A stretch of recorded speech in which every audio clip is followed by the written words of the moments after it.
வணக்கம். தையலூரி தாமரைக்கண்ணன் ராணிப்பேட்டிலேருந்து வந்திருக்கேன். நான் வந்து மைக்ரோ கிரீன்ஸ் பண்ணுறேன். மைக்ரோ கிரீன்ஸ்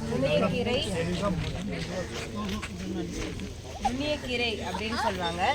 இது வந்து வெந்தயக்கீரை. வெந்தயக்கீரை வந்துட்டு 7 நாள்லேருந்து 8 நாள்லேருந்து இது பண்ணுறேன். நார்மலாக வந்து நம்ம வெந்தயம் வந்துட்டு நம்ம சுகர் பேஷண்ட்ஸ் எல்லாமே யூஸ் பண்ணுறோம். அது நம்ம ஸ்ப்ரவுட்ஸு முளைக்கட்டின பயிர் ஒரு 3 நாள்லேருந்து 4 நாளில் விட முளைக்கட்டினதில் வந்து நிறைய சக்தின்னு சொல்கிறோம்.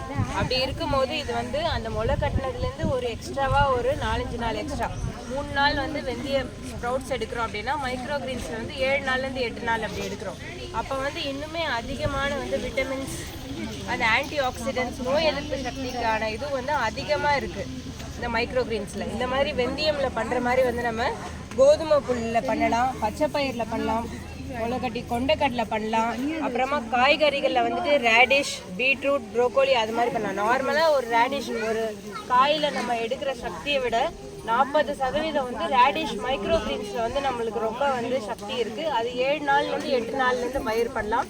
இப்போ வர ஜனவரி 11ஆம் தேதி வந்து நான் ரேடிஷ் மைக்ரோ கிரீன்ஸ் மக்கள் நல சந்தையில் எடுத்துகிட்டு வர போகிறேன். ரொம்ப ஹெல்த்தியாக வந்து நம்ம இதை வந்து சாப்பிடலாம். தேங்க்யூ. மைக்ரோ கிரீன் சொல்கிறீங்க, இதெல்லாம் புது கான்செப்ட் இல்லை, ஆனால் மெதுவாக சொல்லணும்.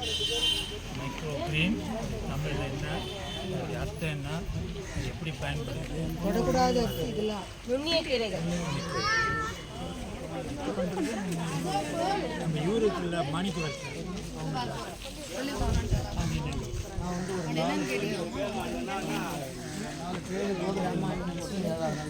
ஜூஸ் பண்ணி கொடுத்து